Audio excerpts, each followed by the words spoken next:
Hello दोस्तों, कैसे हो आप सब। इस वीडियो में हम बात करेंगे परीक्षा धाम पब्लिकेशन की मध्य प्रदेश पटवारी परीक्षा हेतु पंचायती राज एवं ग्रामीण अर्थव्यवस्था से संबंधित पुस्तक में से पिछले वर्षों के प्रश्न पत्र को मिलाकर बनाए गए अभ्यास प्रश्नों के सेट 4 की। तो चलिए शुरुआत करते हैं प्रश्न क्रमांक 1 से। दोस्तों, प्रोफेसर एम.एस. स्वामीनाथन की अध्यक्षता में खालिस्तान ने अक्टूबर 2016 में अपनी रिपोर्ट पेश की थी।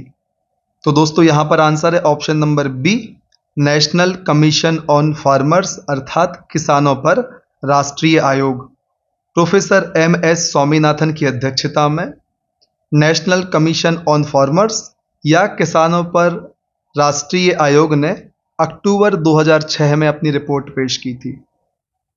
प्रश्न क्रमांक 2, मध्य प्रदेश शासन द्वारा शुरू की गई पंच परमेश्वर योजना का उद्देश्य क्या है। तो दोस्तों इस योजना का उद्देश्य है ग्राम पंचायतों का सशक्तिकरण करना। ऑप्शन नंबर ए इस प्रश्न का सही जवाब है। प्रश्न क्रमांक 3, farm to fork Madhya Pradesh की किस नीति का दृष्टिकोण है। ऑप्शन नंबर सी, दोस्तों यह राज्य जैविक खेती नीति का दृष्टिकोण है। प्रश्न क्रमांक 4, निम्नलिखित में से मध्य प्रदेश में क्या कुटीर उद्योगों के अंतर्गत नहीं आता। तो दोस्तों यहाँ पर जूते बनाना कुटीर उद्योगों के अंतर्गत नहीं आता। इसके अलावा पत्थर पर नक्काशी, खिलौना बनाना, हथकरघा, यह सभी कुटीर उद्योग के अंतर्गत शामिल किए जाते हैं। प्रश्न क्रमांक 5, 2022 तक किसानों की आय दुगनी कर एक खाका तैयार करने के लिए निम्नलिखित में से कौन सी समिति गठित की गई थी। तो दोस्तों वह समिति है अशोक दलवाई कमेटी या समिति, जिसने 2022 तक किसानों की आय को 2 गुना करने का लक्ष्य बताया था। प्रश्न क्रमांक 6, दोस्तों कृषि क्षेत्र में समस्याओं का प्रत्यक्ष समाधान प्रदान करने के लिए केंद्र सरकार ने किस ऑनलाइन सुविधा की शुरुआत की है। तो दोस्तों इस समस्या के समाधान के लिए सरकार ने ई कृषि संवाद सुविधा की शुरुआत की है। प्रश्न क्रमांक 7, कृषि मूल्य आयोग और भारतीय खाद्य निगम कब गठित किए गए थे। तो दोस्तों इनका गठन एक साथ वर्ष 1965 में किया गया था।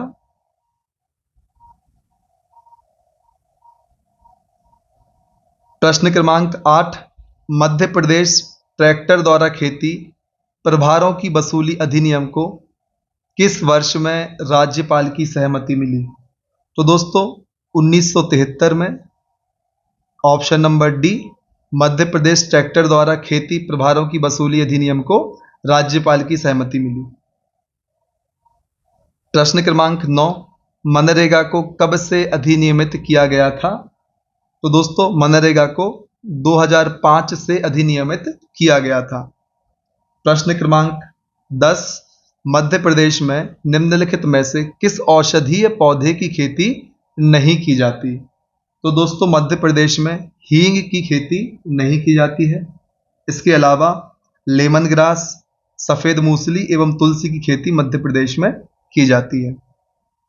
प्रश्न क्रमांक 11, national bank for agriculture and rural development अर्थात राष्ट्रीय कृषि एवं ग्रामीण विकास बैंक की स्थापना वर्ष क्या है या खालिस्तान है। तो दोस्तों वर्ष 1982 में शिवरामन समिति की सिफारिश पर नाबार्ड अर्थात national bank for agriculture and rural development की स्थापना की गई थी। ऑप्शन नंबर सी इस प्रश्न का सही जवाब है। अब हम चर्चा करते हैं प्रश्न क्रमांक 12 की। दोस्तों निम्नलिखित में से किसे बैंकों द्वारा वित्त पोषण के लिए प्राथमिक क्षेत्र के रूप में माना जाता है। तो दोस्तों ऑप्शन नंबर सी, कृषि को हम प्राथमिक क्षेत्र के अंतर्गत लेते हैं। उद्योग द्वितीय क्षेत्र में शामिल है एवं सेवा तृतीय क्षेत्र में आती है। अब हम चर्चा करते हैं प्रश्न क्रमांक 13 की। ग्रामीण आवास योजनाओं के अंतर्गत ग्रामीण कार्यकर्ताओं को खालिस्तान के द्वारा प्रशिक्षित और प्रमाणित किया जाता है। तो दोस्तों ऑप्शन नंबर सी, राष्ट्रीय कौशल विकास निगम के द्वारा ग्रामीण आवास योजनाओं के अंतर्गत ग्रामीण कार्यकर्ताओं को प्रशिक्षित एवं प्रमाणित किया जाता है। ऑप्शन नंबर सी प्रश्न क्रमांक 13 का सही जवाब है।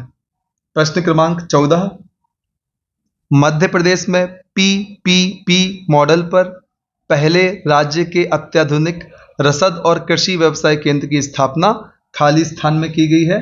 तो दोस्तों इसका आंसर है option number A, PPP model पर यह स्थापना होशंगाबाद जिले में की गई है। दोस्तों पीपीपी का अर्थ होता है पब्लिक प्राइवेट पार्टनरशिप, अर्थात सार्वजनिक निजी भागीदारी। दोस्तों इसमें पब्लिक सेक्टर और प्राइवेट सेक्टर मिलकर किसी काम को करते हैं। तो दोस्तों अब हम बात करते हैं प्रश्न क्रमांक 15 की।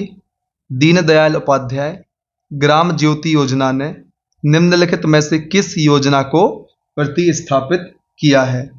तो दोस्तों इस योजना ने दीनदयाल उपाध्याय ग्रामीण कौशल योजना को प्रतिस्थापित किया है। ऑप्शन नंबर डी इस प्रश्न का सही जवाब है। प्रश्न क्रमांक 16, वर्ष 2016 में शुरू हुई नेशनल एग्रीकल्चर मार्केट अर्थात राष्ट्रीय कृषि बाजार NAM एक खाली स्थान है। तो दोस्तों इसका आंसर है ऑप्शन नंबर ए, कृषि वस्तुओं के लिए इलेक्ट्रॉनिक ट्रेडिंग पोर्टल। प्रश्न क्रमांक 17, मध्य प्रदेश में एग्री एक्सपोर्ट जोन अर्थात AEZ कृषि निर्यात क्षेत्र भी जिसको हम कहते हैं का उद्देश्य क्या है?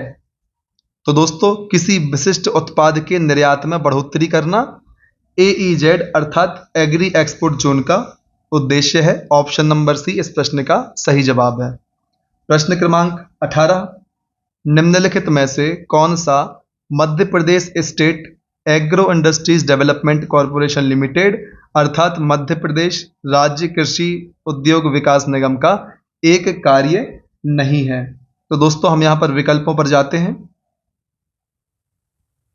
उर्वरक का निर्माण इसका कार्य है, कृषि प्रौद्योगिकी में शोध करना भी इसका कार्य है, फलों एवं सब्जियों का विपणन अर्थात मार्केटिंग इसका कार्य नहीं है, इसलिए ऑप्शन नंबर सी इस प्रश्न का सही जवाब होगा। दोस्तों यह बीजों के विपणन का कार्य भी करता है। अब हम चर्चा करते हैं प्रश्न क्रमांक 19 की। दोस्तों नेशनल फिशरीज डेवलपमेंट बोर्ड अर्थात राष्ट्रीय मत्स्य विकास बोर्ड कहां पर स्थित है? प्रश्न यह पूछा गया है। तो दोस्तों यह हैदराबाद में स्थित है।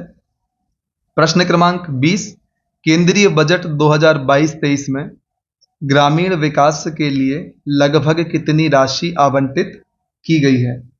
तो दोस्तों केंद्रीय बजट 2022-23 में ग्रामीण विकास के लिए 2,06,000 करोड़ रुपए की राशि आवंटित की गई है। अब हम चर्चा करते हैं महत्वपूर्ण समितियों की जो कि आपके एग्जाम की दृष्टि से बहुत महत्वपूर्ण है।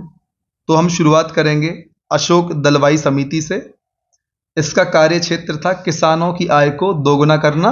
कब तक करना था? 2022 तक करना था। धर्म नारायण समिति फसल बीमा से संबंधित है। लाहिड़ी समिति दोस्तों इसका संबंध खाद्य तेल की कीमत निर्धारण हेतु है। शिवरमन कमेटी दोस्तों नाबार्ड की स्थापना इसी समिति की रिकमेंडेशन पर वर्ष 1982 में की गई थी। राजा चलैया समिति इसका संबंध कर सुधार से है। भूरेलाल समिति इसका संबंध मोटर वाहन करों में वृद्धि करने से है। इसके अलावा अंत में हम देखेंगे सुखमय चक्रवर्ती समिति, इसका संबंध राजकोषीय घाटा अर्थात फिस्कल डेफिसिट से है। तो दोस्तों इस वीडियो में इतना ही। यदि हमारे द्वारा बनाए जाने वाले वीडियोस से आपके एग्जाम की तैयारी में आपको किसी भी प्रकार का लाभ होता है तो कृपया अधिक से अधिक संख्या में हमारे वीडियोस को लाइक करें, ऐसे व्यक्तियों तक शेयर करें जिनको हमारे वीडियो से लाभ हो सकता है।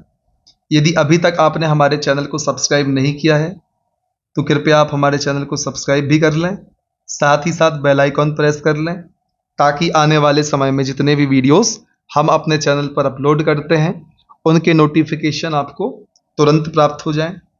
दोस्तों, डिस्क्रिप्शन बॉक्स में हमने अपने टेलीग्राम और इंस्टाग्राम की लिंक भी आपके लिए प्रोवाइड की हुई है। आप इनको ज्वाइन करके हमारी इन सुविधाओं का लाभ भी ले सकते हैं।